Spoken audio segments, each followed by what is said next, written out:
Ramazan ayında, Allah ayında, Ramazan ayında, Allah ayında. Salam əziz tamaşaçılar. Ramazan ayı söhbətlərimizə davam edirik. Salih əməl və Allahla dostluğun insan yaşayışına təsirləri haqqında danışdıq. Qeyd elədik ki, insandan daha çox Allah istəyir. İnsanın həyatı dolğun, maraqlı və ləzzətli olsun. Bugün isə Allah dostlarının ən böyük arzusu, xoşbəxt həyatın ən gözəl təzahürü olan şəhidlik haqqında danışacağıq. Ramazan ayında, Allah ayında. Bir insanın xoşbəxtliyinə mane olan əsas amil hansıdır? Təbii ki, egoizmdir. Egoizm özünü sevmək kimi başa düşülsə də, əslində egoizm özünü çərçivəyə salmaqdır. İnsan yalnız özünü düşünürsə, özünü görürsə, yalnız öz mənfəəti üçün yaşayırsa, ətrafdakı insanları görmürsə, o insan egoist insandır. O insan öz imkanlarını məhdudlaşdırır. O insan özünü çərçivəyə salır və inkişafdan geri qalır. İnsan ilk növbədə öz dəyərini bilməlidir, öz ruhunun böyüklüyünü bilməlidir. Anlamalıdır ki, insanın ruhu bütün aləmləri əhatə edir və onun xoşbəxtliyi digərlərinin xoşbəxtliyindən asılıdır. İnsan özü üçün xeyir istədikdə başqaları üçün də o xeyir istəməlidir. O zaman insan hamını sevməyə başlayır. İnsan egoistcəsinə deyil, həqiqi mənada özünü sevərsə, bu sevgi digərlərini sevməklə nəticələnəcək və insan başqalarına aşiq olacaq, digər insanlara xidmət etməkdən zövq alacaq. Egoizmə zərbə vurmaq üçün insan başqaları üçün çalışmalıdır, mənsub olduğu cəmiyyətə xidmət etməlidir. Peyğəmbərimizdən soruşdular ki, ən abid insan kimdir? Abid sözü bilirsiniz ki, ibadət kökündəndir. Yəni, ən çox ibadət edən insan kimdir? Bəlkə də gözləyirdilər Peyğəmbərimiz cavab versin, çox namaz qılan, çox oruç tutan, çox zikir deyən insanlar. Peyğəmbərimiz buyurdu ki, cəmiyyət üçün hamıdan daha çox faydalı olanlar, mənsub olduqları xalqa, cəmiyyətə, xidmətdə hamıdan öndə olanlar. Bunlar Allaha da ən yaxın bəndələrdir. Bu xüsusiyyət insanda Allaha bağlanmaqla yarana bilir. İnsan Allaha bağlandıqca mən çərçivəsindən çıxır və mən çərçivəsindən çıxdıqda digər insanları sevməyə başlayır. Egoizmin pəncəsindən qurtulduqda insan xoşbəxt olur. Ona görə də egoizm özünü sevmək deyil, özünlə düşmənçilik etməkdir. İnsanın qəlbi, ruhu genişləndikcə insan başqalarına xidmət etməkdən zövq alır. Təkcə yeməkdən yox, yeməkdən daha çox yedizdirməkdən ləzzət alır. Geyinməkdən daha çox geyindirməkdən zövq alır və bu böyük insanların xüsusiyyətidir. Və bu xidmət yolunda yaşayan insanlar, ömürlərini insanlara xidmətdə keçirən insanlar nəticədə şəhidlik zirvəsinə ucalır. İnsanlığa xidmət dünya görüşünün zirvəsi şəhidlikdir, şəhadətdir. Şəhidlik ölüm deyil, yaşam tərzidir. Şəhidlik bir dünya görüşüdür. Şəhid mənsub olduğu xalqı, haqqı, həqiqəti sevən insandır, ona vurğun olan insandır. Ona görə də Peyğəmbərimiz buyurur ki, şəhidlik arzulamayan şəxs Allaha inandığını iddia edirsə, bu yanlış iddiadır. Onun iddiasına inanmaq lazım deyil. Bunun mənası özünə ölüm arzulamaq deyil. Şəhidlik insanlıq yolunda əriməkdir. Başqalarına xidmət yolunda əriyib başqalarının yoluna işıq saçmaqdır və bunun ən böyük faydası elə həmin insanın özünə gəlir çatır. Ona görə də Quran buyurur ki, şəhidləri ölü adlandırmayın, onlara ölü deməyin. Şəhadət heç bir vəclə ölüm adlandırıla bilməz. Şəhadət həyatın ən parlaq səhifəsidir. Şəhidliklə insan həyatın ən ali mərtəbəsinə ucalır, ən uca zirvəyə qalxır. Yəni onlar o qədər həyat eşqi ilə dolub daşırlar ki, fiziki ölüm onlara əngəl yaratmır. Onlar dünyadakı həyatdan imtina edib həyatın daha keyfiyyətli mərhələsinə qədəm qoyurlar. Və onlar dünyadan köçdükdən sonra da dünya ilə əlaqələri kəsilmir. Mənsub olduqları xalqa xidmətdə davam edirlər, xidmət etməyə davam edirlər, ailələrinə xidmət edirlər. Ona görə Allah buyurur ki, şəhid ailələri başsız deyil. Şəhid ailələr içində şəhidin canişini mənəm. Allah deyir, şəhid ailəsinin başçısı mənəm. Şəhid mənim yanımdadır. Siz təsəvvür edin, insan nə qədər uca bir məqama çatır ki, Allah onun haqqında deyir, o mənim yanımdadır. Lə təhsəbənnəl-ləzīnə qutilu fi səbilillah əmvatən. Allah yolunda öldürülənləri ölü sanmayın. Bəl əhyəun, onlar diridirlər ində Rəbbihim. Onlar Rəblərinin yanındadır. Yəni şəhid hətta cənnətdən də uca bir məqamdadır. Allahın yanında olmaq nə deməkdir, onu dərk etməkdə acizi. Amma məlum olur ki, bu insanın çata biləcəyi ən uca zirvədir. Ona görə də şəhadət seçilmiş insanlara nəsib olur. Şəhidlik zirvəsinə ucalmaq üçün insan eqoizm çərçivəsini aşmalıdır. Mən çərçivəsindən çıxıb mənsub olduğu cəmiyyətə xidmət eşqi ilə yaşamalıdır. Ramazan ayında, Allah ayında.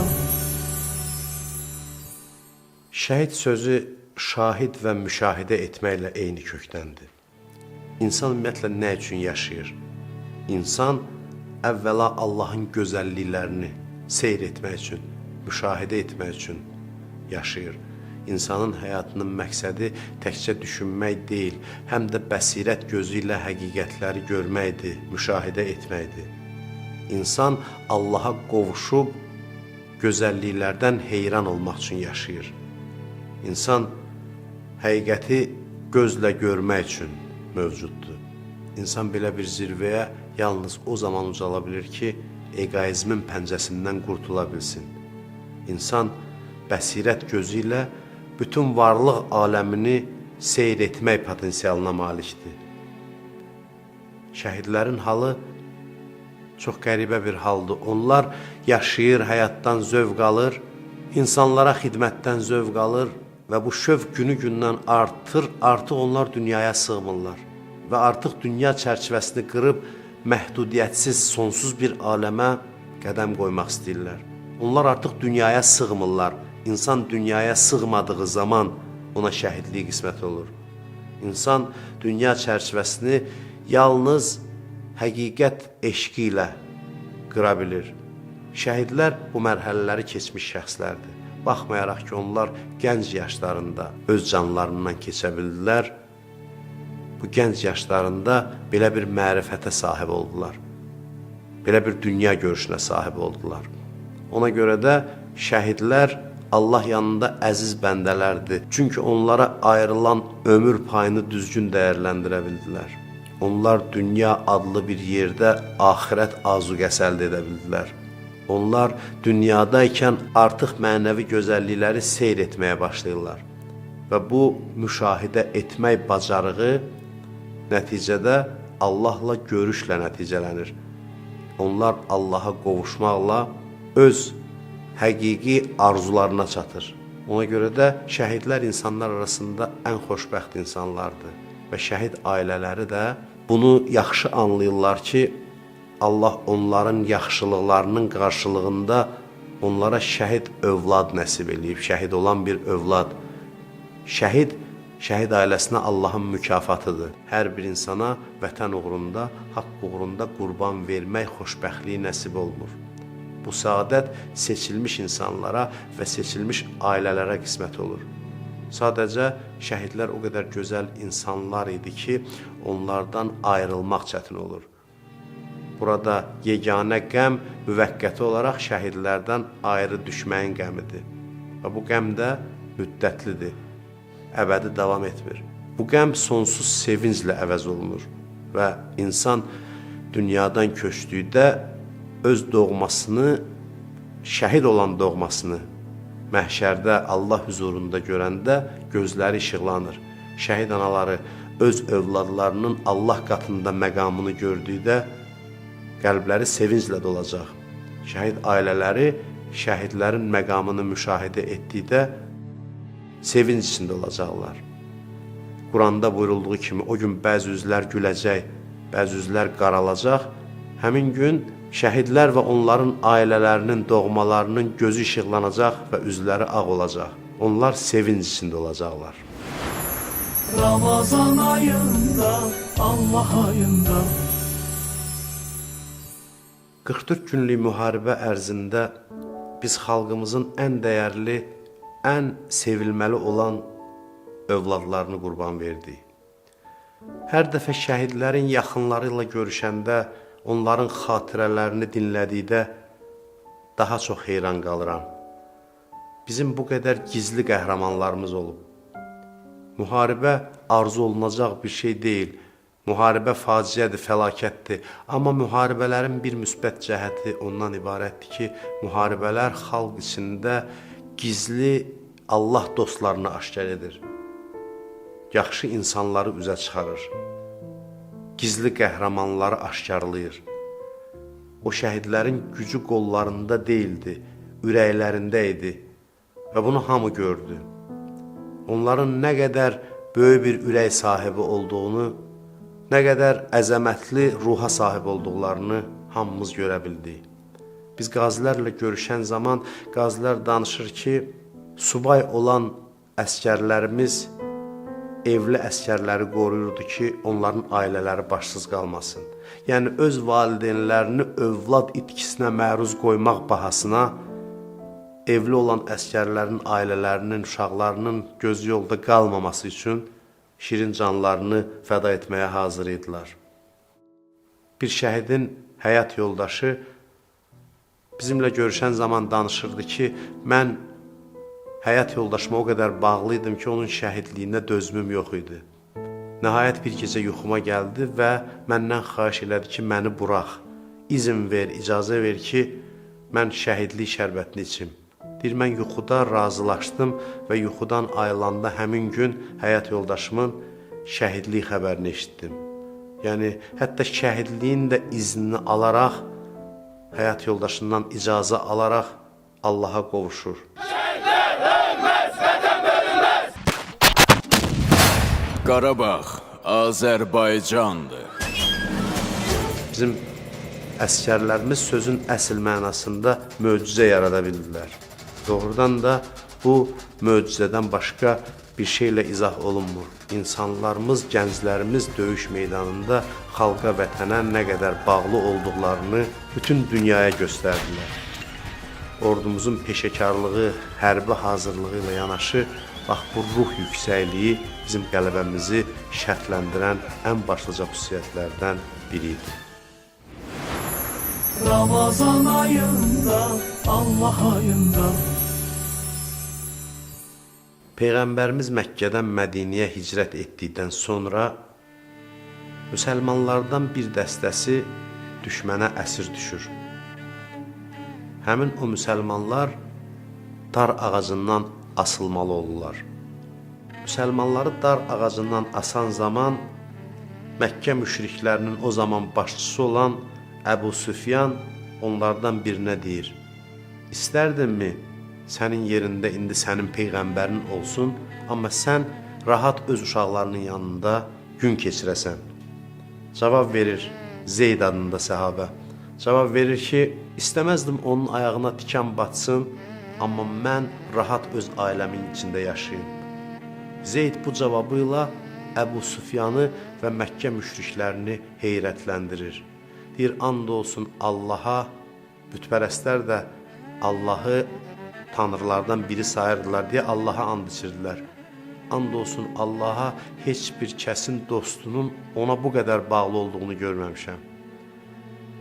Peyğəmbərin səhabələrinin bu fədakarlığı hətta düşmənin içində heyrət yaradır. Digər bir səhabə isə dar ağacından asılarkən ətrafa göz gəzdirir, sonra deyir, İlahi, bu toplumun içində sənin Peyğəmbərinə mənim salamımı çatdıran yoxdur. Özüm mənim salamımı Peyğəmbərə çatdır. Bu duanı deməklə şəhid olur. Nəql edirlər ki, elə bu an Peyğəmbər Mədinədəykən bu səhabənin salamını eşidir və salamını alır. Peyğəmbərə salam göndərərək şəhadət məqamına ucalır. بسم الله الرحمن الرحيم اللهم أدخل على أهل القبور السرور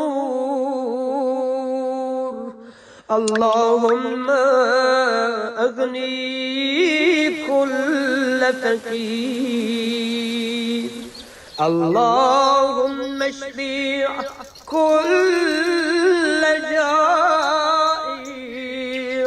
اللهم اكسو كل عريان اللهم اقضي دين كل مدين اللهم فرج عن كل مكروب اللهم رد كل غريب اللهم فك كل أسير اللهم أصلح كل فاسد من أمور المسلمين اللهم اشفي كل مريض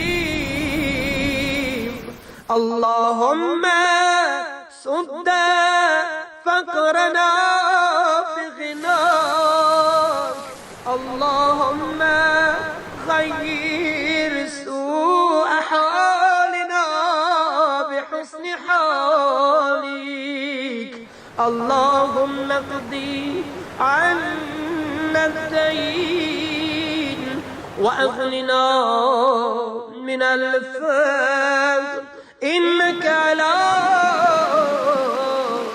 كل شيء قدير برحمتك يا أرحم الراحمين. Ramazan ayında, Allah ayında, Ramazan ayında, Allah ayında.